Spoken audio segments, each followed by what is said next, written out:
13절부터 19절, 예레미야 22장 13절부터 19절까지 말씀입니다. 같이 한 목소리로 봉독하겠습니다. 불의로 그 집을 세우며 부정하게 그 다락방을 지으며 자기의 이웃을 부정하고 그의 품삯을 주지 아니하는 자에게 화 있을진저 그가 이르기를 내가 나를 위하여 큰 집과 넓은 다락방을 지으리라 하고 자기를 위하여 창문을 만들고 그것에 백향목으로 입히고 붉은 빛으로 칠하도다. 내가 백향목을 많이 사용하여 왕이 될 수 있겠느냐? 내 아버지가 먹거나 마시지 아니하였으며 정의와 공의를 행하지 아니하였느냐? 그때에 그가 형통하였었느니라. 그는 가난한 자와 궁핍한 자를 변호하고 형통하였나니 이것이 나를 알미 아니냐? 여호와의 말씀이니라. 그러나 내 두 눈과 마음은 탐욕과 무지한 피를 흘림과 압박과 포악을 행하려 할 뿐이니라. 그러므로 여호와께서 유다의 왕 요시아의 아들 요야김에게 대하여 이와 같이 말씀하시니라. 우리가 그를 위하여 슬프다 내 형제여 슬프다 나 자매여 하며 통곡하지 아니할 것이며 그를 위하여 슬프다 주여 슬프다 그 영광이여 하며 통곡하지도 아니할 것이라. 그가 끌려 예루살렘 문 밖에 던져지고 나귀같이 매장함을 당하리라. 아멘.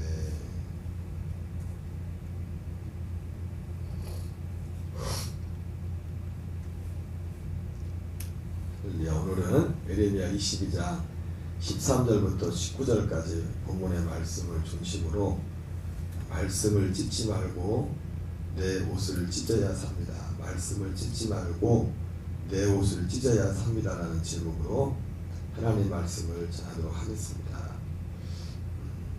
오늘 본문의 말씀은 어제여서 특이한 것은 어제 그 예레미야가 말씀을 전한 그 시기에 있었던 왕들에 대해서 소개를 드렸습니다. 먼저 다시 한번 정리해 볼까요? 예레미야 시대에 예레미야가 말씀을 전할 때 그 왕들, 유다의 왕들, 첫째는 요시야 왕이었죠. 요시야 왕 시대에 요시야 왕 13년에 예레미야가 말씀을 받아서 그러니까 13년에 예레미야가 하나님의 말씀을 받았으니까 요시야 통치 기간 한 18년 정도 예레미야가 말씀을 전한 겁니다. 왜냐하면 요시야의 통치가 31년간 통치했기 때문에 요시야 통치 13년에 하나님이 예레미야를 불렀고 그리고 이제 나머지 22년 정도 22년을 그 아들들 요시야의 왕들 그 22년 중에도 특별히 여호야김과 오늘 본문에 나오는 여호야김과 원래 이름은 엘리야김이라고 했죠. 어제도 그 왕이 그 살롬이라는 그 사람에 대해서 그 왕에 대해서 왕명은 여호와스인데 일반 그냥 부르는 이름이 살롬으로 불렀었던 거죠. 오늘 나오는 여호야김 같은 경우도 왕명은 여호야김으로 왕을 부를 때 불렀는데 원래 일반적으로 부를 때는 엘리야김이라고 이름을 불렀습니다. 그래서 그 여호야김과 나중에 그 동생 마지막 왕 시드기야가 11년씩에서 22년 아버지 요시야 통치할 때 18년 해가지고 40년 정도.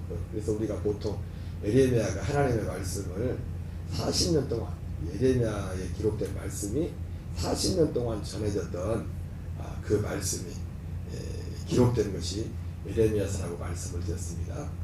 그런데 이제는 이 특징 있는데 그 왕들 중에 오늘 그런데 예레미야 22장에는 그 요시야의 아들들에 대한 예언의 말씀인데 이 특이한 점은 이 지금 왕은 이 말씀이 쓰일 때부터 왕은 한 명했을 텐데 계속 이어질 왕들 이름을 셋을 연속으로 말을 합니다. 그래서 어제는 살롬이 여호와스라고.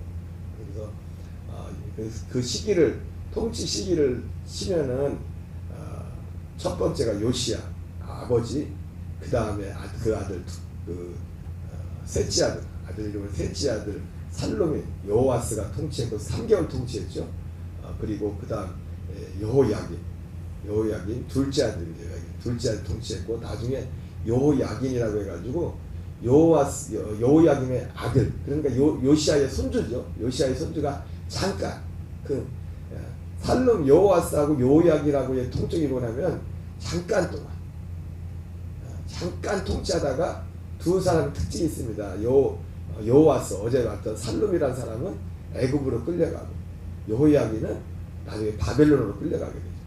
그래서 이제 실제적으로 제대로 된 그 통치를 했던 사람은 요시아가 18년, 여호야김이 11년, 나중에 시드기야가 11년 해가지고 실제적인 통치를 했던 사람은 세 왕이 이제 통치했다고 볼 수 있습니다. 그럼에도 불구하고 어제 살롬 같은 경우는 어땠습니까?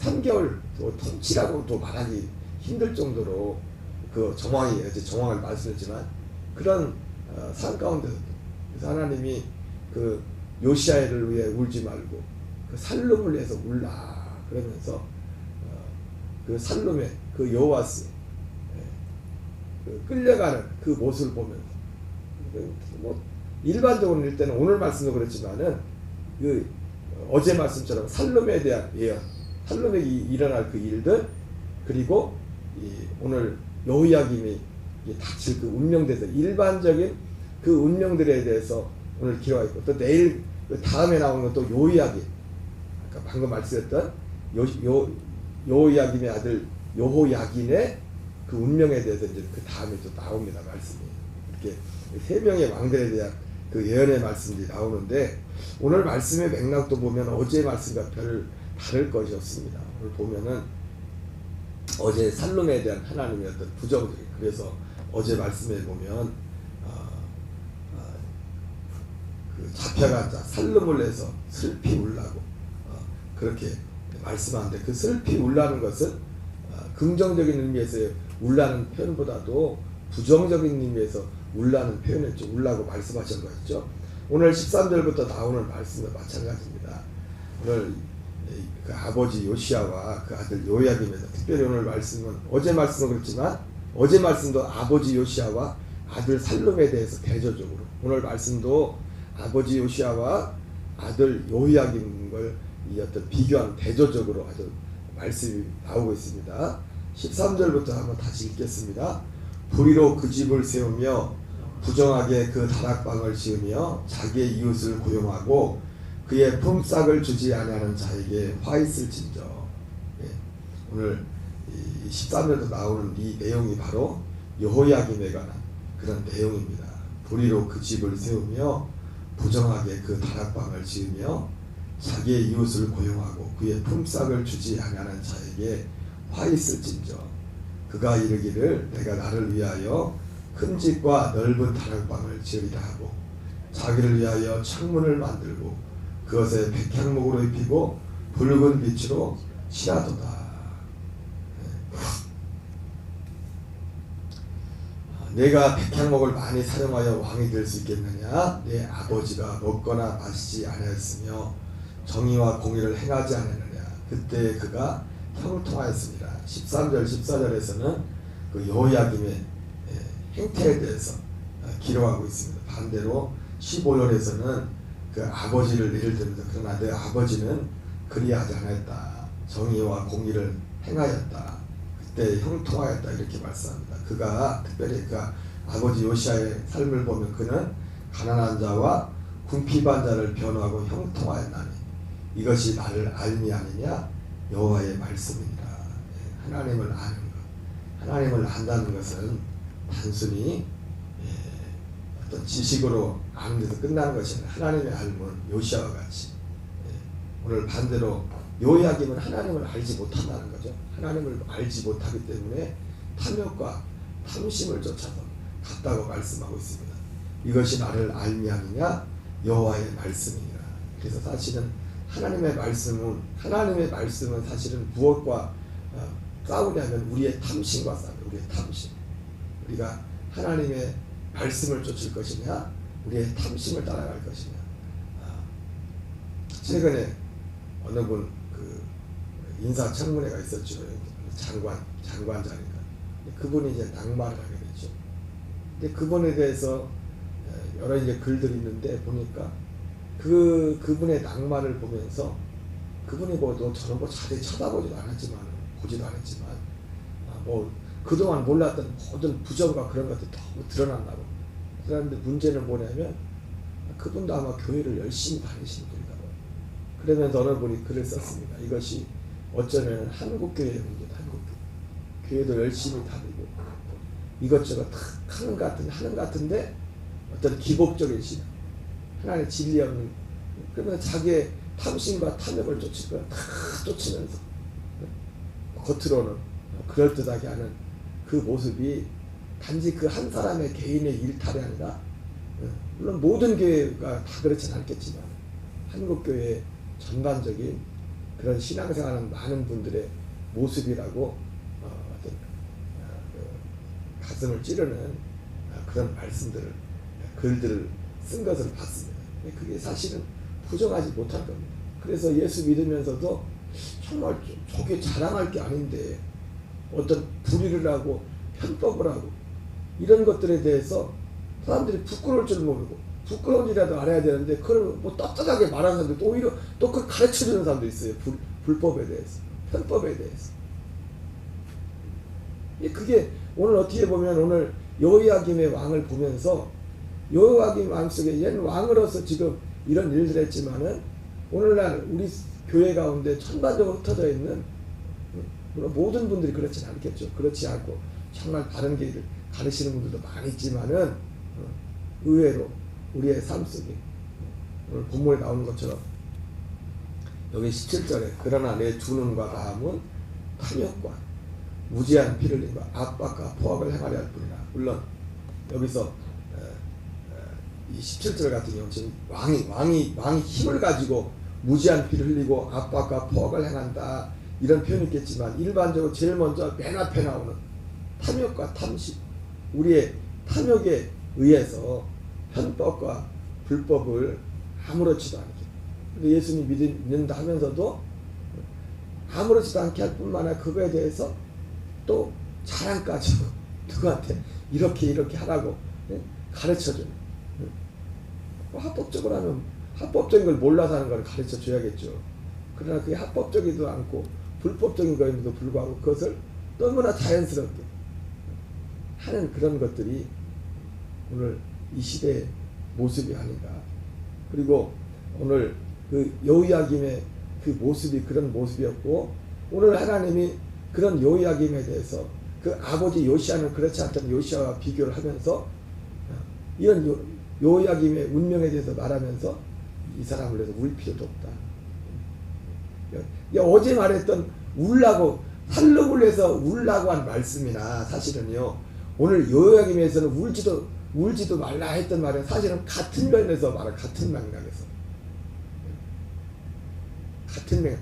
어제 말씀 같은 경우는 어떤 맥락에서 말했습니까? 요시아가 죽임을 당했잖아요. 죽임을 당해서 우리가 인간적으로 요시아를 해서 울어야 되는데 요시아를 해서 울 필요 없다. 그 사람은 평안에 들어갔다.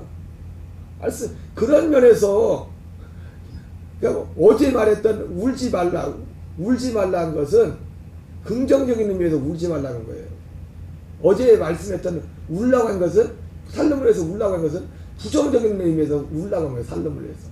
오늘 말씀은요, 오늘 말씀에서 그 요기하기면서 울지 말라고 사람들이 하는 건 뭡니까? 이거 부정적인 거, 이거는. 울지 말라고 해서. 예.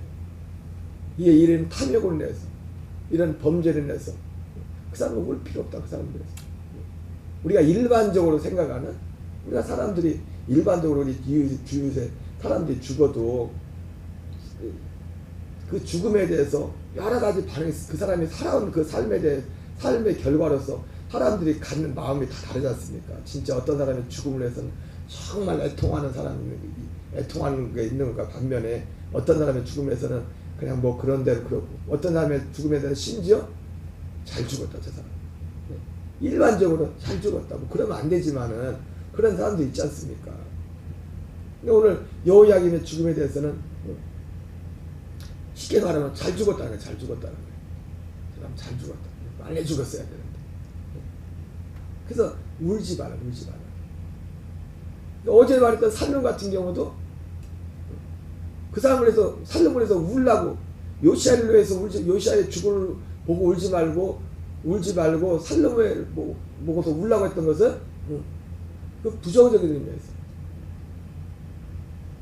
그렇게 말씀했으니까 똑같은 말씀입니다. 그러나 내 두 눈과 마음은 탐욕과 무지한 피를 흘림과 압박과 포악을 행하려 할 뿐입니다.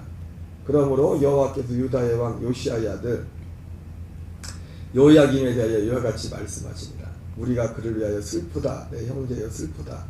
내 자매야 하며 통곡하지 아니할 것이며 그를 위하여 슬프다. 그 영광에 하며 통곡하지도 아니할 것이다. 하나님이 명령한 게 아니라 사람들이 알아서 요야김을 위해서는 슬프다. 내 형제여 슬프다. 내 자매여 통곡하지도 아니할 것이고 그를 위하여 슬프다. 주여 그 영광이여 하나님이 하며 통곡하지도 아니할 것이다. 이렇게 말씀하고 있습니다. 오늘 이 본문의 말씀을 특별히 오늘 이 말씀을 통해서 우리는 우리의 운명을 보게 됩니다. 왜 이러한 아버지와 아들인데 예전에 어떤 개그 프로그램 가운데 아빠와 아들이라는 그런 그 프로그램이 있었습니다. 있었는데 거기 보면은 이 등치 큰 그 개그맨 둘이 나와가지고 유모 씨하고 김모 씨하고 둘이 나와가지고 한 사람은 아빠의 역할을 하고 한 사람은 아들의 역할을 합니다. 근데 거기서 다른 소재는 뭐냐면은 그 사람들이 등치가 좋아서 먹는 걸 굉장히 밝히는 개콘이지 않습니까? 그 컨셉이 있지 않습니까? 그래서 모든 것이 먹는 거가 귀결돼. 근데 거기에 나오는 그 아빠와 아들이라는 그 제목 자체에서 암시하는 게 뭡니까? 그 아버지, 그 아들이라는 그런 거잖아요. 그래가지고 그 모든 것이 그 핵심이 아빠나 아들이나 먹는 것에 이렇게 초점이 맞춰졌어요. 똑같다, 아빠나 아들이나. 근데 오늘 성경에 나오는 아빠 요시아 아들들의 모습은 너무 전혀 다른 삶의 결과를 가져오게 돼요. 그래서 우리의 삶의 결과도 마찬가지입니다. 근데 그 말씀이 그 사람을 전혀 다른 길로 가게 하는 그 중심에 뭐가 있습니까? 하나님의 말씀이 있죠. 오늘 제목이 그거 있죠. 말씀을 찢지 말고 내 옷을 찢어야 산다. 하나님의 말씀이 이 아버지 요시아 같은 경우는 요시아 왕 18년에 그 율법의 말씀을 받죠. 열왕기하 22장에 말씀을 듣고서 그가 어떻게 했습니까?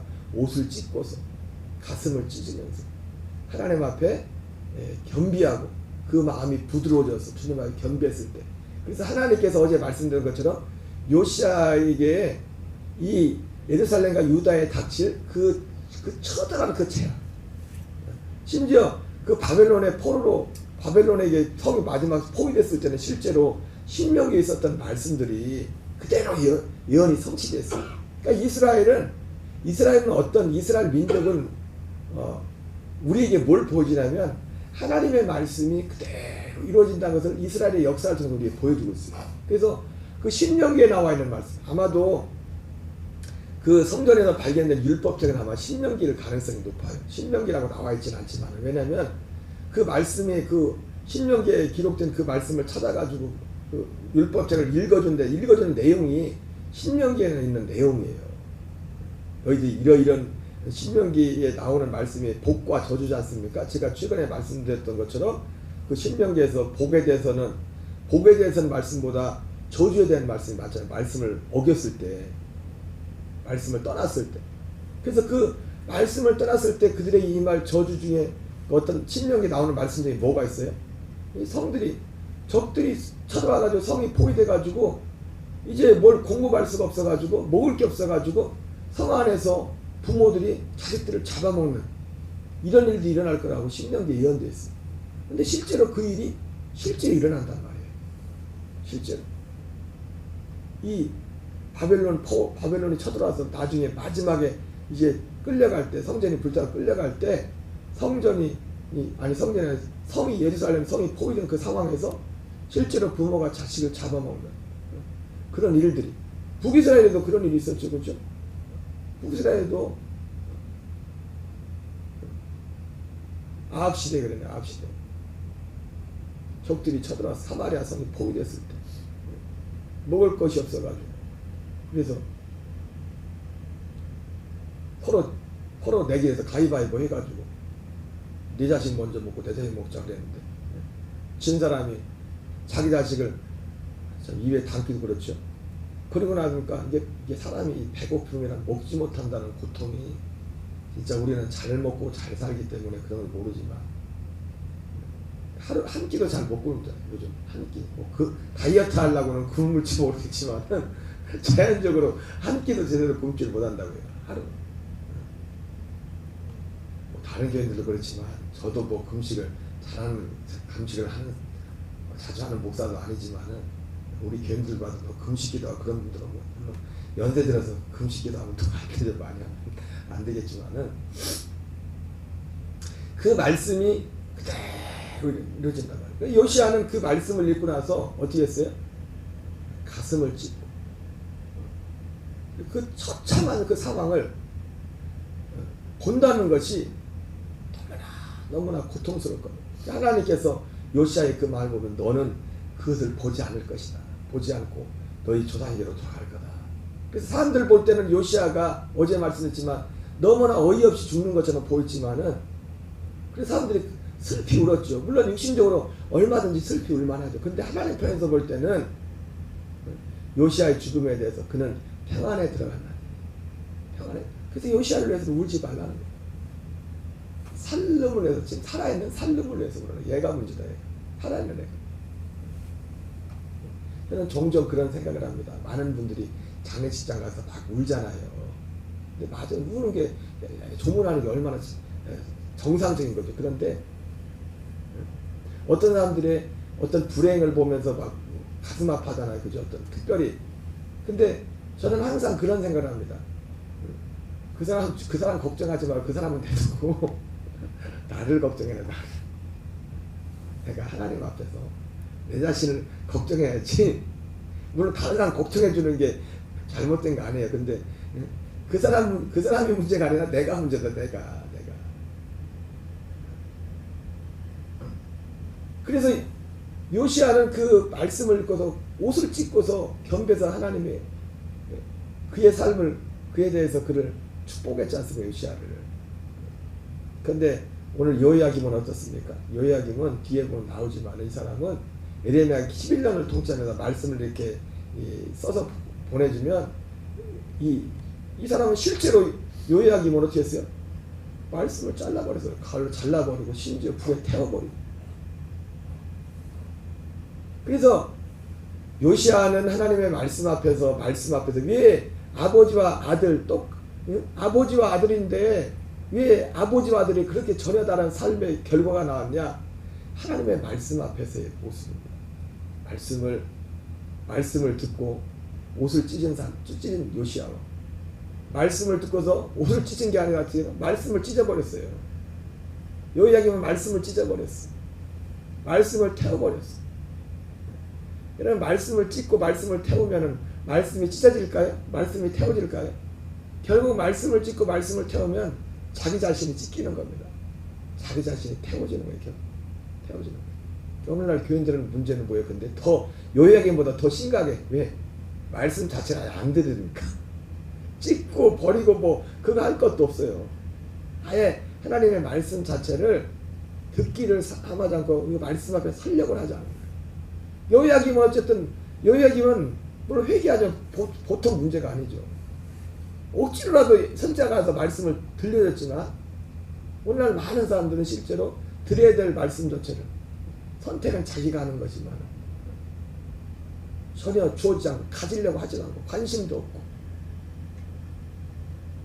그러면 그 운명이 어떻겠습니까? 그 운명이 오늘 본문의 말씀을 보면서 우리 녹동감리교회 난 모든 지체들, 우리는 하나님의 말씀을 찢지 않고 하나님의 말씀 앞에서 우리의 옷을, 우리의 가슴을 찢는 그런 역사가 있기를 주의 이름으로 축원합니다. 우리 주기도문을 마치겠습니다. 하늘에 계신 우리 아버지여, 이름이 거룩히 여김을 받으시오며 나라의 마옵시며 뜻이 하늘에서 이루어진 것 같이 땅에서 이루어지이다. 오늘날 우리에게 일용할 양식을 주옵시고